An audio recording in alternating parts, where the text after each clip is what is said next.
We'll see. Well, if you think I'm funny, like the podcast. Share the podcast. You got anything you want to share, Jen, about this topic? One last person. Decor Ella. Decor Ella. Is Decor Ella didn't answer the email?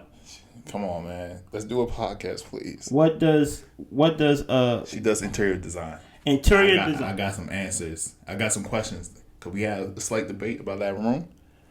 We need these questions answered. Okay. And you're the only person that can answer these questions. Please, Decor Ella. Decor Ella. We support you. Chin likes your work. I love your work. Oh, excuse me. He loves your work to the point. Come on the podcast. To the point where he wants your expertise. Yes. It's going to be a good time. Everybody we invited. It's going to be a good time. It's going to be a good time. But make sure y'all like the podcast. Share the podcast, man. Y'all be good for the rest of the week, man. Blessings.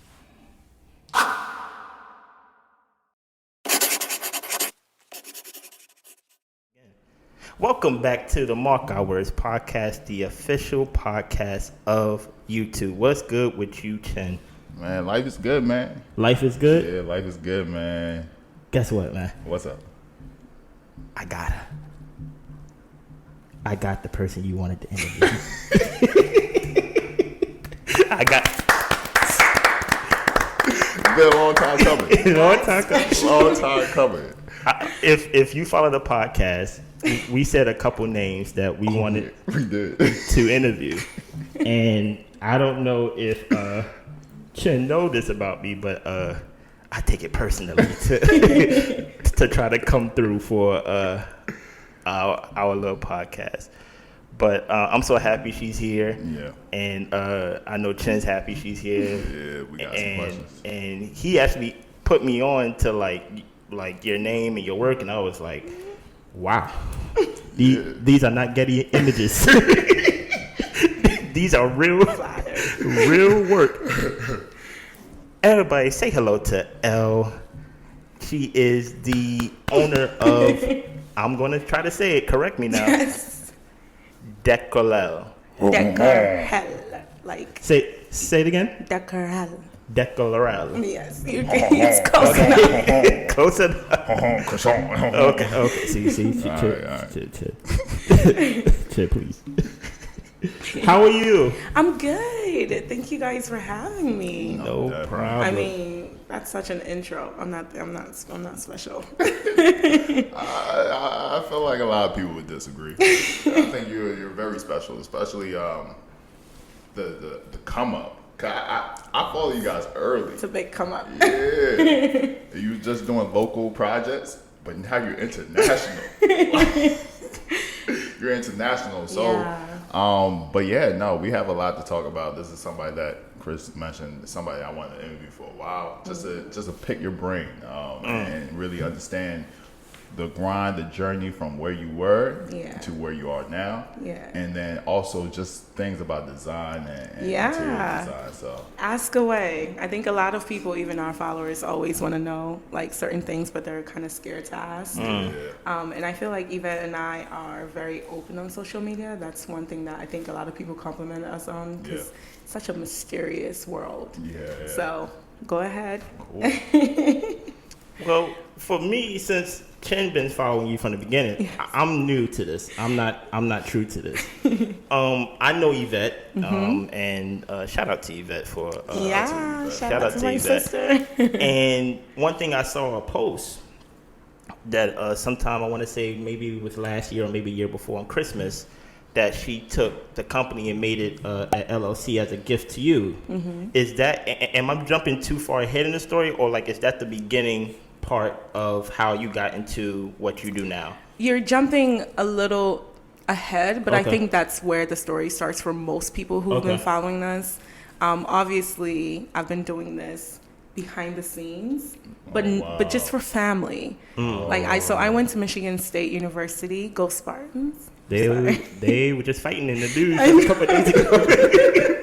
Shout out to the Spartans. I know. But okay, so for starters, let people know what you do. Yes. So like it won't be an inside joke for us. Yes, I know. So Décorelle is we own an interior design firm, and I run it with my sister Yvette, whom you guys know, and she's co-owner. So she handles like the operation and and if you know Yvette, she's very business minded. We're both very business minded people, but she kind of takes the company and like makes it bigger. Oh, wow. I'm the creative, so I can churn out like ideas over and over, and I'm also the principal designer, and I have my own team, and we actually handle client interaction and putting the beautiful spaces together that you guys see. So we've kind of grown from a very local company to, as you said, kind of going international. And I'll actually share some few things that people don't know yet. Yeah, so it's been a journey. You might, I think she might allow me to give you a little bit of exclusive here. Dope. Yeah. So on that day, or as the present, as you was just doing it locally, obviously, as we know, Chen, he is from Nigerian heritage. Yes. Right? Mm-hmm. Which heritage are you from, or mainly? Yeah, so we are Ghanaian, and Yvette and I are both from the Ga tribe, so we're predominantly in the main central, like Accra region. People make fun of us that we barely live in America as it is, because if you guys know, Yvette and I are always in Africa. Yvette, as soon as it gets cold, Yvette is booking her ticket. Now, my question is, Chen is I make fun of him. He's like the stereotypical Nigerian, meaning he's in engineering. Yeah. You know what I'm saying? Like basically doctor, lawyer, engineer. How did you land in interior decorating? I know. Like how, like we know what Yvette is. She's following the she is. Exactly, she's a lawyer. Exactly. Yes. But you was on the creative side. I didn't start off that way. I know. So I was accepted in Lyman Brick School of Medicine. Yeah, exactly. I know. Hey man, I would just go to medical school. No, I'm gonna be an interior designer. It doesn't work in our culture, but really? No, it really doesn't work. But I was in medical school, and then I transferred back to UMBC, and I was very, very confused as to what I wanted to do. So I actually dropped out of school for a while. Nobody really knows this. I dropped out of college for about 4 years. Oh, for 4 years. For 4 years, yeah. So I stopped. I started working for my family's company, and I just decided to finish my pre-med degree. And then from there, I went to I got my master's at the University of Maryland. So I did my MBA, and from there, you know. Around this is confusion. It's confusion. But I know. she's doing stuff. This is what confusion means to you. No. Confusion means to me is like I'm just staying in the bed and watch Netflix all day. No. This is it really. I think those 4 years really kind of defined who I am, and a lot of my family like. It was, you know, you're from an African family, so everybody's looking at you like you're like one of the smartest people. What is going on with you? But I had like a lot of depression, had like a lot of stuff going on. And instead of like letting that tear me down, I just kind of cut myself off from my family, everybody. Sometimes that's needed. Yeah, I did. And then I just focused. I was like, okay, I'm going to finish this degree. I did that while I was working. I was a director of a mental health company. Oh, wow. Yeah, at a very young age, actually. So I would go to school. And then come back to the office, go to school again, come back to the office. I probably wouldn't leave the office for till 9. And I did that for 4 years. People would say that that's still successful though. Being a director of a mental health company. Yeah. Going back and getting your MBA. And they put me in that position even when I had not finished my bachelor's degree. Because I was still going to UMBC trying to finish that. But I'm very smart. Okay. So it was something where somebody else brought me into the company to kind of help them kind of organize the company, and I just moved up in it. And I just had there are other people who were jealous, you know, because I'm quite young, I wasn't done.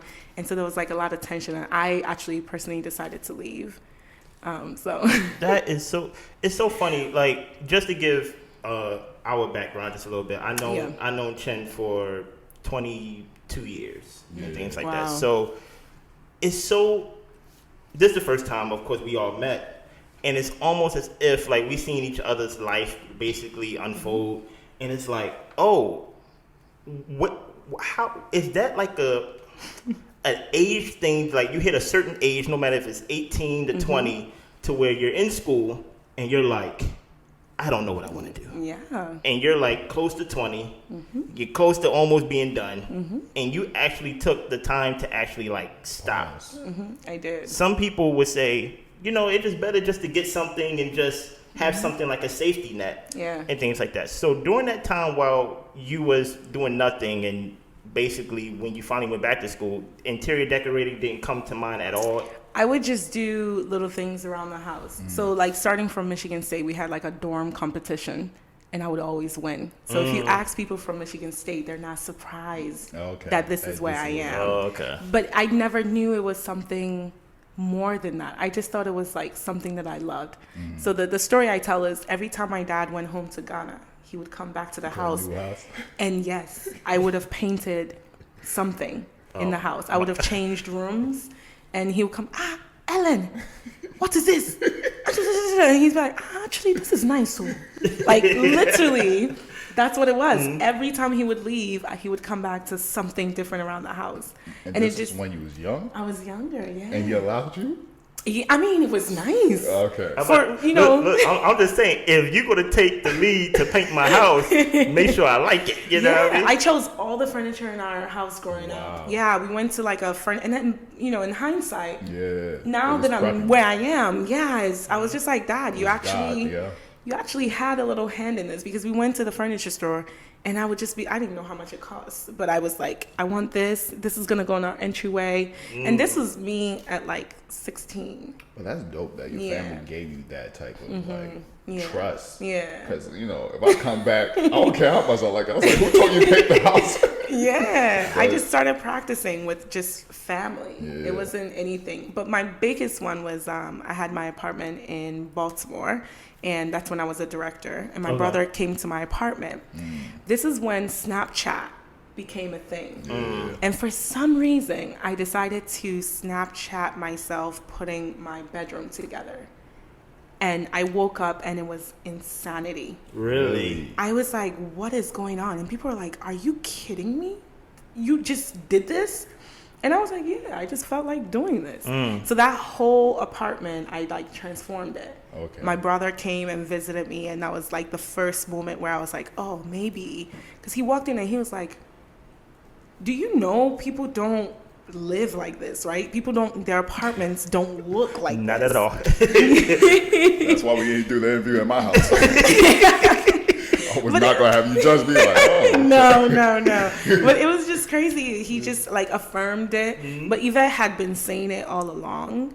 And I think like a year or two later, she was like, okay, you're not going to do this? I'm going to register the company for you. But it was a friend called Chutney. Shout out to Chutney. I have to say her name every single time. Shout out Chutney. Yeah, it's because she just called and she's like, hey, my townhouse, I just need to like rejudge it. And she was in Ghana at the time. She gave us a month and $5,000 to transform a whole townhouse. And I mean like paint, and I'm living guessing room, dining room. I'm guessing that's not a big budget to transfer a whole house, is it? Or is it like I mean, average? Not where we are. Okay, no. No, but it was a struggle then, and to think of what we did with $5K. Yeah. We can't afford it. We can't. No. I can't afford myself. I'm about to say, can you do my bathroom? Just the bathroom. The left wall, though. Just the left wall. I was going to say, my bathrooms cost a pretty penny. I'm about to say. Don't tear nothing down. Just pay the wall. Just put some pictures up. No, so it's so. And Chen, you should get in whatever you want to. Yeah. I'm just trying to get to, because I know how old Yvette is, and you're 3 years older than her. At what point because you said your brother saw it and he was like, wow. Yeah. Was he like one of the first ones outside of Yvette and outside of other people that said when did your parents finally go like, you should go for this? I did not ask. Really? Them. Yeah, because I graduated when I was 26. I finished my master's when I was 28. I was already an adult. And so it wasn't more so I was living on my own. My mom, though, took a little bit to come around. Funny enough, because she's really, yeah. I thought it would be daddy. I'm thinking mom is the bridge. No, mom still thinks I'm gonna be a doctor. Still till today, even though she really like respects me. And now you know African mothers, the moment I bought her like her plane ticket, she ain't had to pay for it. She's like, so y'all making money now, huh? So that's when the respect started coming. But yeah, it's never been a conversation. I think uncles and aunties started seeing my work in person, and it just got back to my dad especially. So he's never really said, what are you doing with your life? As long as I finished my degrees, he was fine. Okay. Yeah. Do you feel like your dad always had like some type of trust in you, or do you think you also had to earn that trust? My dad and I's relationship is trash. Really? Yeah, it's much better now. Like we're much better now, but we've had a difficult time getting to where we are. So I never really looked for his approval really in anything I did. Yeah, even with school, everything, like dropping out, I just kind of like cut everybody off. I think, and this is really, I'm not to get too personal, but a lot of my Nigerian friends, especially the girls that grew up with their fathers, a lot of them seek their father's approval, which kind of like dictates their life. And so it's kind of interesting that you're doing something that you love. I feel like I really had that like American African upbringing. It's like a good balance. Yes. But I've been very independent since I could work. Yeah, even living in his house, like I was like, okay, I'm gonna go to work. I'm gonna buy my own car, like things like that. He definitely helped. I mean, I would never take things away from my dad. He bought me my first car, but. We just even now it's difficult, but it's so much better. Yeah, it is. Yeah, I think with most fathers, they just take on at least American fathers, they take on that role of like, as long as I provide, I'm a good father. Yeah. You get what I'm saying? Like there's no emotional. That's it. Bond. Go ahead. They don't provide emotionally. No, it's just like, hey, I'm providing you a place to live. Yeah. And I'm a good father because I brought you your first car. Yes. I'm a good father brought you to America. Exactly. I gave you a land opportunity. I potentially pay for your schooling and things like that. But it's so interesting how something like that, because so many times, like Chen said, some people get caught in that quicksand of like, oh, I need my parents' approval, or like, oh, I need, and that let them stop them from doing what they want to do, or doing exactly what their parent tell them to do, and then they're not happy. Exactly. And then they're a grown adult and they're not happy. Was there ever a moment, speaking of happiness, to where you're finally doing what you basically been doing since you were 16? Yeah. But when you finally got into it, was there a moment where you was like, it's not what I imagined? Yeah, I think this probably happened like maybe during the pandemic. I know that's crazy because it's like we're at a height of, but you'll get some clients that will make you rethink your position. I think in 2020 especially, we just had a certain group of people.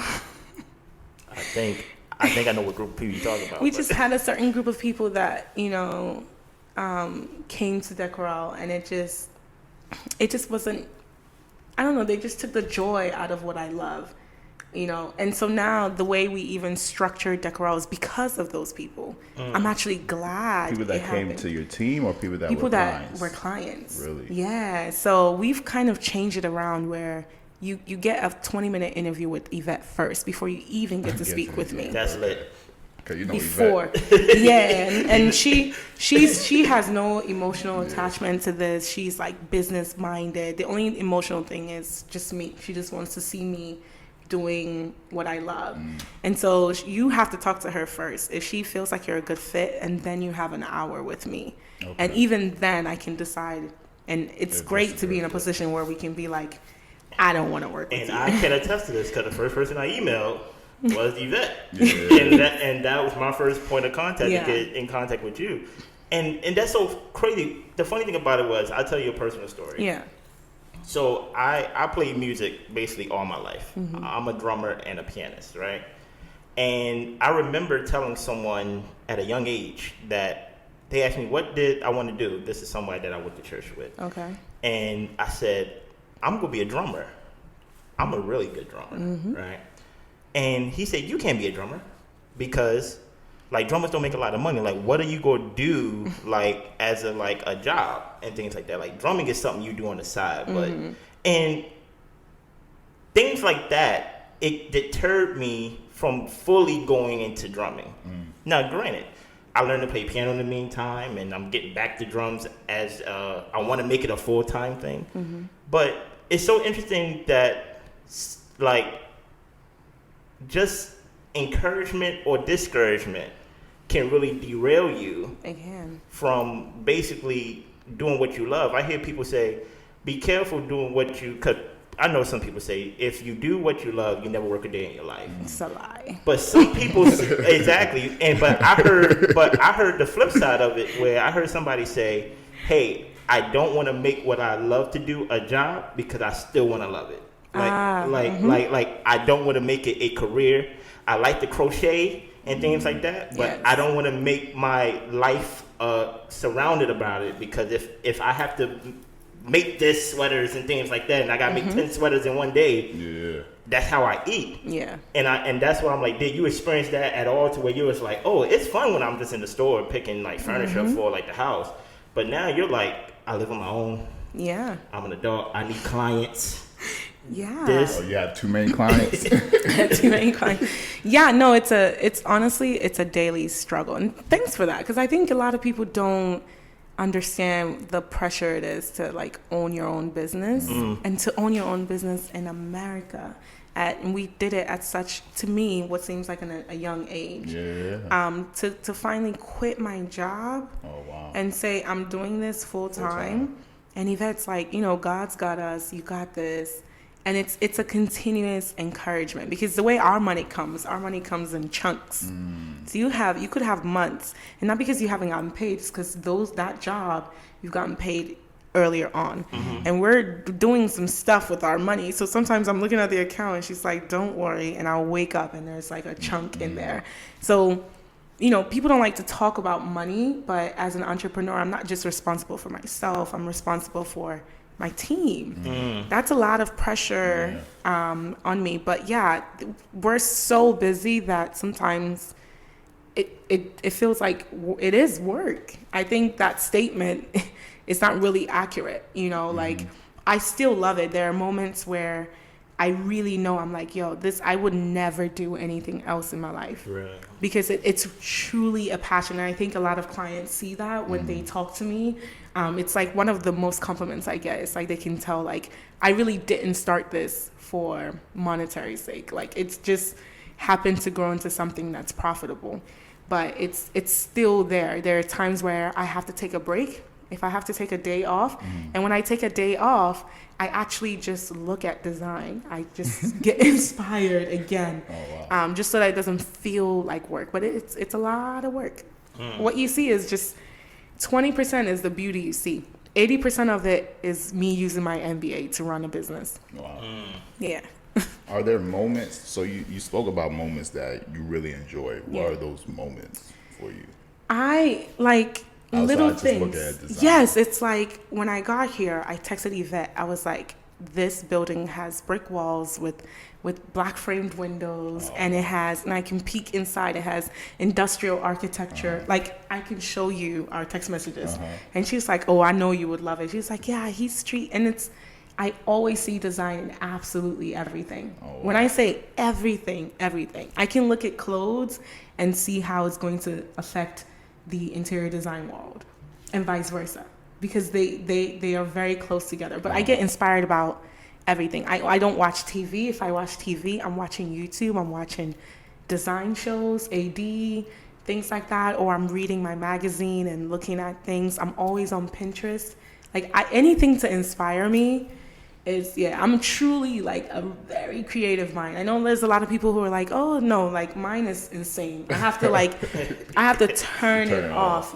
My friends actually call me like the girl who does everything, because I I equally love cooking. Like, I'm actually known for my cooking. Really? Yeah, I'm actually known for that. So it's crazy. Is it a science then, or is it an art? I think it's art. I think maybe a little bit of both, to be honest, because I think anything that just has to do with creativity and trying to figure out how to do it. Like, I got into makeup. I taught myself photography, fashion, like cooking. I love painting. My brother is an amazing artist. He's actually done a lot of custom pieces for my clients' homes. So we really have that like creative gene. I feel like a lot of people haven't seen even what I can do yet. Because it seems like you need these foundations, right? Yeah. Like, even when you was talking about when you redid your whole bedroom, and you put it on Snapchat, where you learn that foundation? Was it just an instinctual thing? I didn't learn anything. A lot of like interns that come to us will say, "Oh, do I need to go to school for this?" And I said, mine truly is, I think it's just a God's gift. Like, I can't explain it to y'all. Like, I literally, I think it's just God's gift, because I can be talking to somebody and I will design their whole space just standing there. Wow. And I can visually see it. I can. It's Yvette calls it "That's So Raven." Like, it's it's in our bio, and she's like, Ellen has these "That's So Raven" moments. Like, if I don't see it, it's not gonna happen. Yeah. Yeah. It's funny because I'm kind of like you on the creative side. I would say Chin is more on the science side, right? Like he's like numbers, logic, like technical stuff. So, like, when I play drums, he used to ask me, he used to pick up a drumstick, and he said, if I throw a drumstick at you, can you catch it without looking, basically? And I was like, I'm not a superhero with things like that. But the thing that is so creative that I can attest to what you're saying, I can't really trace, Chen, what's the thing that inspired me to do what I do, or things like that. Go ahead. But I used to ask you, like, when you're drumming, are you thinking? No. You said you were. But the thing about it is, it's not like I'm like thinking like science. I'm not thinking like this, then this, then this, then this. Yeah. It's almost like it's like 1 + 1. Exactly. Kind of like how when you visualize a room, like you're thinking, but it's not like, it's like, it doesn't have to be 3/4 there. No. It's kind of like, no, that goes there. Yeah. And then that would be that color. Like, I'm literally transforming the room as it goes, and then I edit it, and then I'll do it again. I do it when I design spaces. So it's why I like to be in a space. Like, we'll schedule for me to go out and see clients and be in their space, because some of them try to get me to do it over the phone. I'm like, no. I need to stand there, because what I might think would work on this wall, if I'm there, the space feels a little bit different. Yeah. So. Y'all creators are mutant. Okay. I still stand by. If I throw a stick at you, I think you would catch it. I'm going to catch it. But I'm like, please stop throwing a stick. It's crazy because, you know, it's if you ask my entire family, like, I could never take compliments. Really? Yeah, like I'm my biggest critic. I don't think my work is I know Yvette thinks I'm insane, but I am my biggest critic. If it was up to me, I would delete so many things off of our Instagram. So many things. And I have like hundreds of projects. Not lying. No. That I haven't posted. Now, question. And if you go into it, Chen, just bring me back. If you was to describe your style, yes, what would be, if there is a style in like interior decorating, what would be your style? So this is something I talk about on our social media a lot. I have a different personal style than what I do for my clients.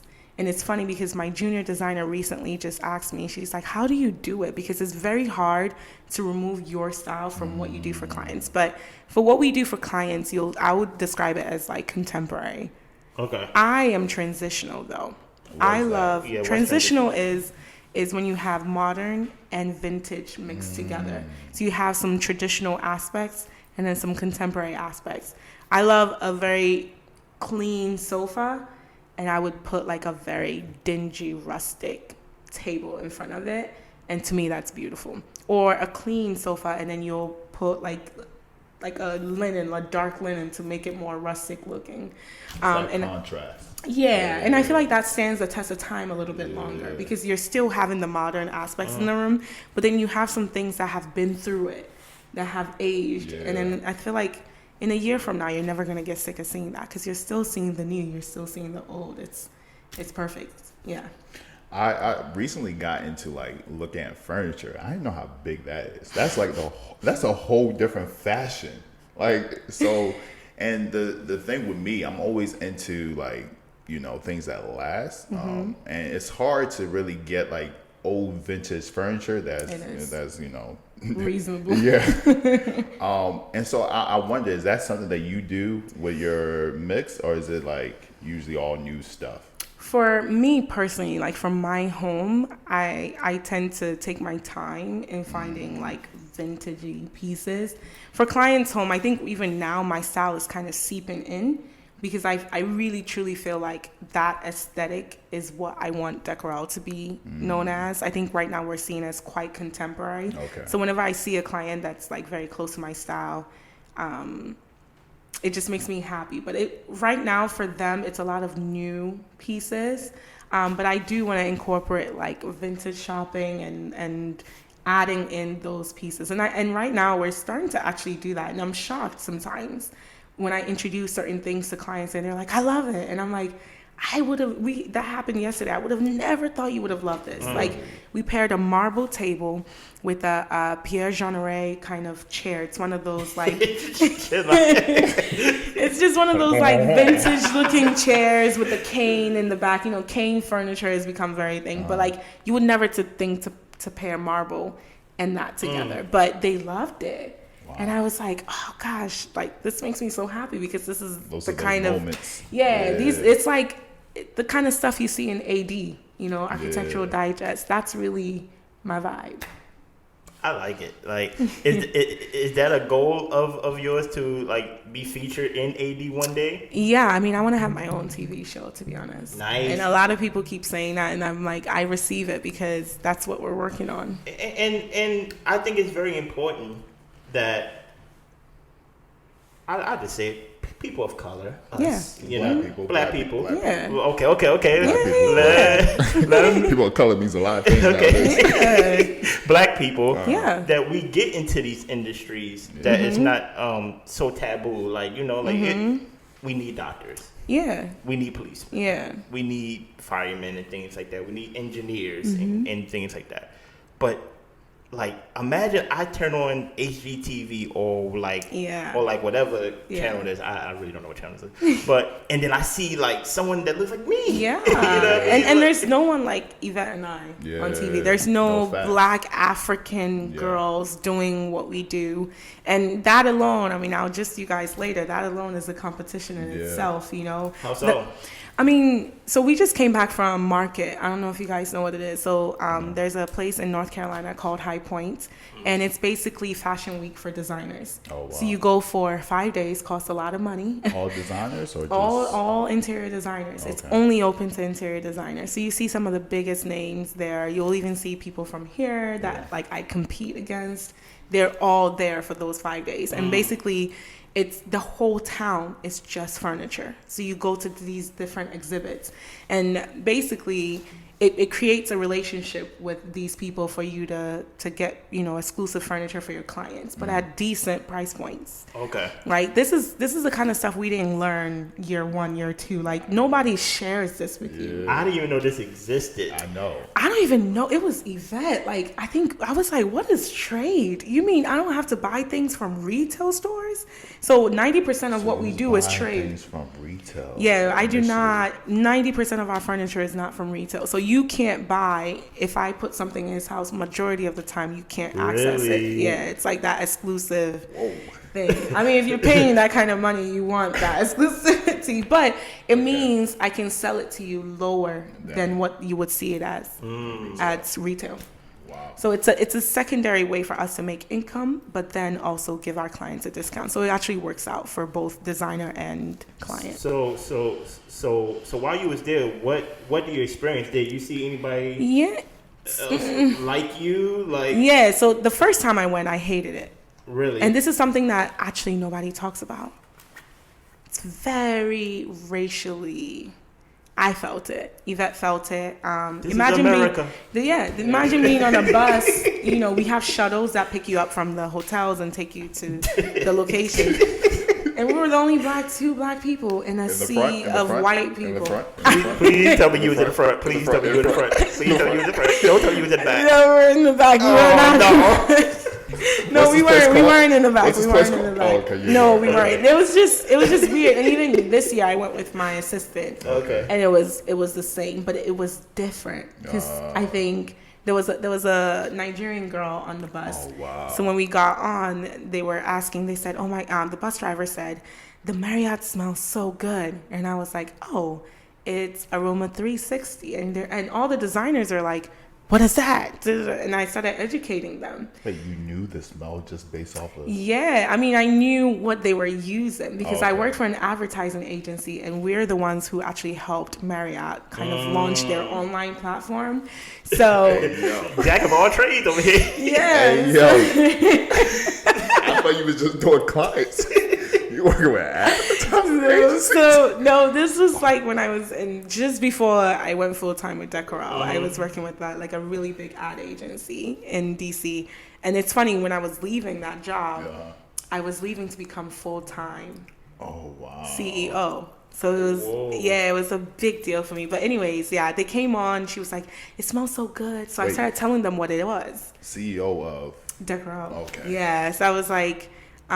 She got on the bus. I told them what it was, and they were like, "Wow, how do you know this?" And this is white people asking me. And the girl that was sitting there, her name is Ore. Shout out Ore. She's a designer in New Jersey, and she was like, "Oh, let me give us your card, your business cards." And we just revamped Décorelle. Like our website is new, our logo is new. I don't know if you guys know, but like everything for us has changed. We've leveled up. So. We have these dot cards and you have to scan it. And then as soon as you scan it, it saves all our information to your phone. And they had never seen it before. So I took it, they were like, "Who are you? Who is this girl?" And so she scanned it. She's like, "Oh, are you Elle from Décorelle? I follow you. Oh my God, I love you." And then they all started screaming. Everybody on the bus. Everybody knew you. No, they were just like impressed with the fact that I thought he was famous. Oh, No, so it was just like this time around, it just let me know how far we've come. And how important you are. Yes. That Nigerian girl. Look at the girl, like just looking at little old me and just seeing and being like, "Oh my God, I follow you." Like this was her first experience, so we were able to kind of help her, show her the ropes. But the first time with Yvette, You was like, "I don't think I want to come back." Yeah, I actually didn't. I didn't go back for 2 years, and it's not a good thing not to go back to market. That's how you That's how we make our money. You find new vendors and you find new connections and things like that. But it was very different this time. I really was like, "Yo, I've done something here." Even the respect you get when you go in for your meetings is different. Wow, that's powerful. Now I'm gonna take it. Staying on that train that we on. The first time you went, you experienced some racial tension. You get what I'm saying? You didn't go for 2 years, you say. You went back and you came across someone that looks like you, a Nigerian girl. Of course, the goal whenever you go into business is to make money. Of course, to support your life, your lifestyle. But now since you've seen that Nigerian girl or that person, do you feel a responsibility as an entrepreneur in this industry to not only open the door for people, black people, as Chen specified, but to hold the door open and to create opportunities potentially for black people? Yeah, I mean, and like I said, some people would say because of what we've been through as black people is our responsibility. Some people would feel like, "Hey, I'm a capitalist. I'm here to make money. I'm going to support my life." Yeah. So, like, what do you personally feel about like creating opportunities or just doing this and so forth? I feel like I've been an open book since we started because nobody was willing to help us. We actually reached out to people to ask questions and figure out this interior design. I didn't get the help that I wanted or needed. Really? It's funny enough, it was like this random white woman who shared. What's her name? I can't even remember. I need to go on her. But she opened, like, she just gave us some information, and we took it from there and we ran. So since then, you know, I've always had interns come in. The problem, though, is let me know. People tend to come and take. You know, and I've realized that over the years with Décorelle, and it's like I'm a giver. I'm a natural born giver. That's fair. So I get a lot of phone calls. I make a lot of like appointments with people, especially from Instagram, who want to just ask questions. Again, people will call me like, "Do I need to go to school? Can I work with you? Can I, you know?" And then they realize it's 80% business, and they like, run. Nah, that's not for me. Yes, and I tell people. You know, as much as I'm willing to give, you also have to be willing to work. But in our community, Blacks, I had a conversation at market with another Black designer, and she's like, Black women do not help each other. Really? That's an unpopular opinion, but we don't really support each other the way, because she had a bad experience at market, and she was just happy that I was just like, hi, nice to meet you. And so she just opened up and she was like, you know, it's just really sad. She's like, imagine, and they do amazing commercial work. And so we connected, we followed each other on social media. And she's like, imagine if all the Black women here who came from DC, Maryland, because there was a few of us there. Imagine if we were all like together. We would dominate. We would dominate this field. But nobody really wants to share. You know, nobody is willing to say where, like, I love this. Where did you get it from? I'm always willing to share with designers.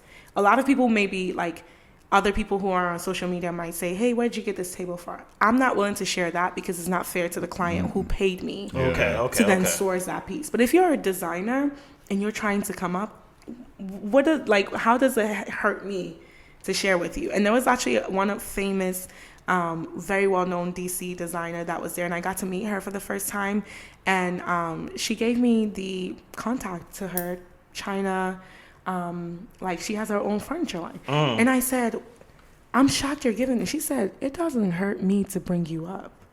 And that hit home. So yeah, I don't have a problem sharing at all. And the reason why I asked that, because Chen said something to me years ago, that stuck with me, and you can correct me if I'm wrong.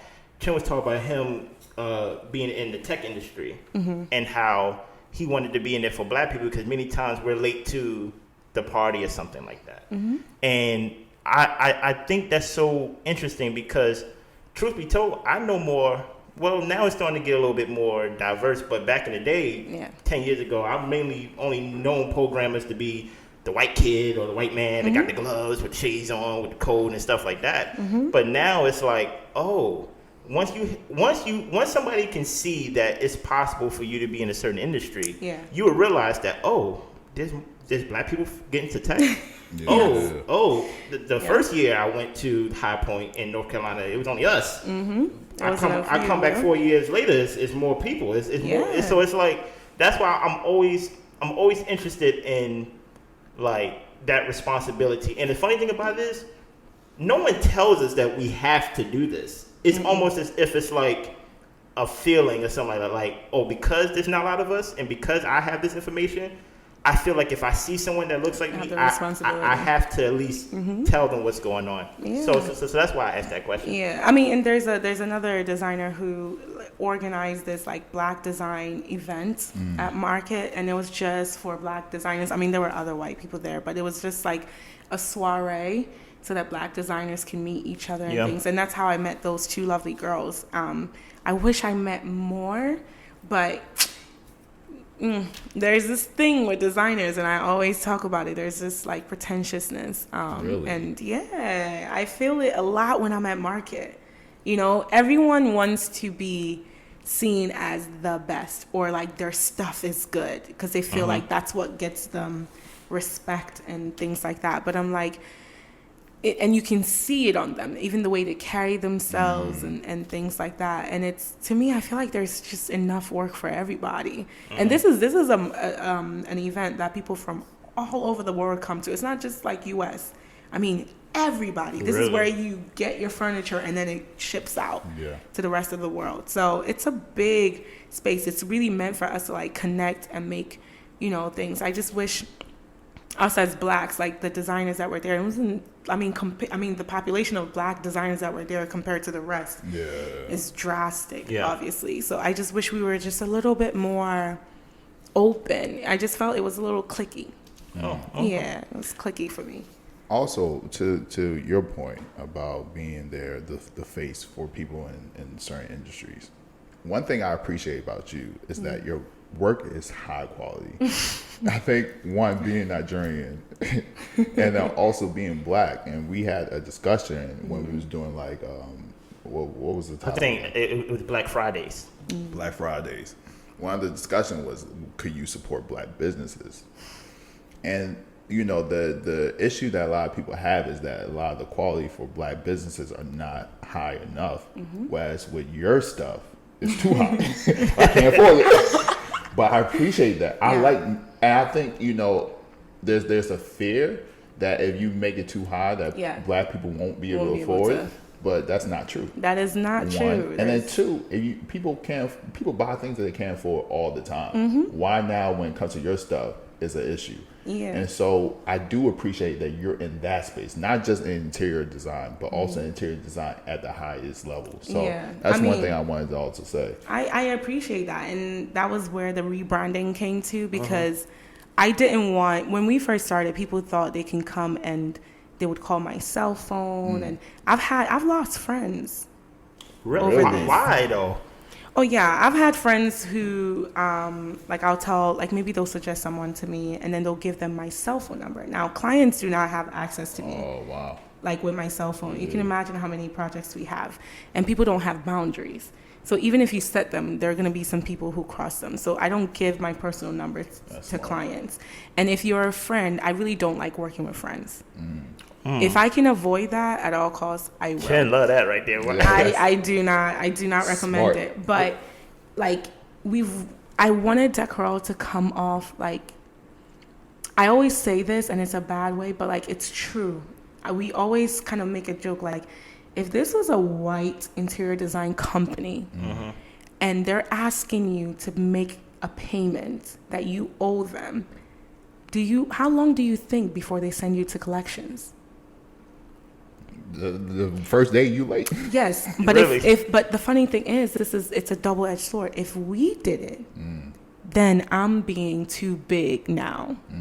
That's the problem that I think Eva and I face right now. It's become a situation where when you're trying to run it on a level that's professional and like I'm about my business, you know, and we're not just nice, but like I really want that professionalism, and we spend our hard-earned money making sure that we exhibit that, like changing our website, our logos, the way you can access us, like everything for us has been like, you know, up, like elevated, because I do want to keep that level of luxury. I want to keep that level of professionalism even with clients. But you get one of a few people come in and they'll be like, give me a discount. I'm like, absolutely not. And please don't tell me the people that ask you for a discount. Please don't tell me it's my people. It's your people. It's my people. and this is gonna be so hard to say, but I find it harder to work with our people.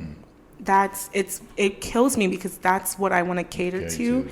But every time we've had someone of a different, it's just so smooth. They respect us more, in my opinion.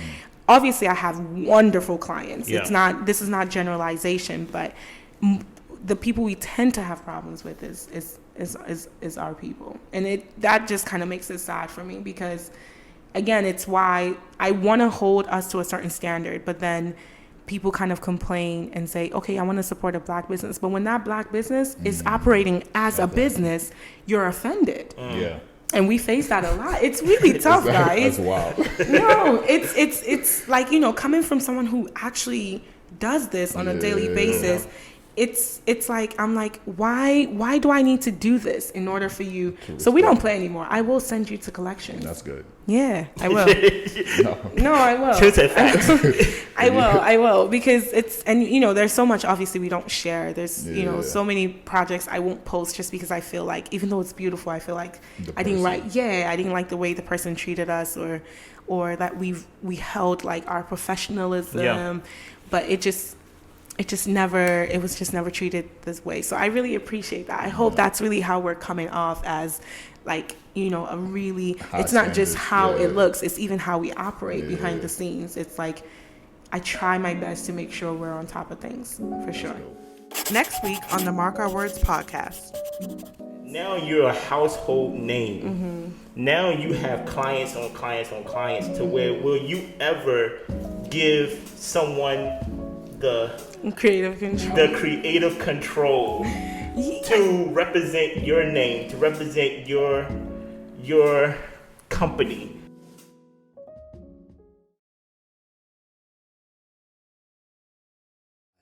Yo, if you want to be part of the podcast, reach out, man. Yeah. If you got something going on, like if you just want to talk, like, especially in Baltimore, like if you just want to talk, like, but we if you're a mother, we want to talk about motherhood with you. If you're a father in their child's life. All right. I'm gonna stop. We got good fathers. If you're a father, we want to talk to you. If you do something cool, like you have a business, an artist, just come, yoga, like if you do cool things, like, we would love to talk to you, and we have to be interested in it. Like just because you got a t-shirt, like if you do a t-shirt company, like we're not going to talk about business now. Just because you have a t-shirt company, it got to be like fly t-shirts. No, it has to be like Under Armour. Like, okay, no. But no, I mean, just because you have a business, we don't, like, it has to be like a fly business. You have to actually be making sales, and you actually have to be doing things. Like, you selling crystals. I don't believe in witchcraft, so I won't be there for that interview.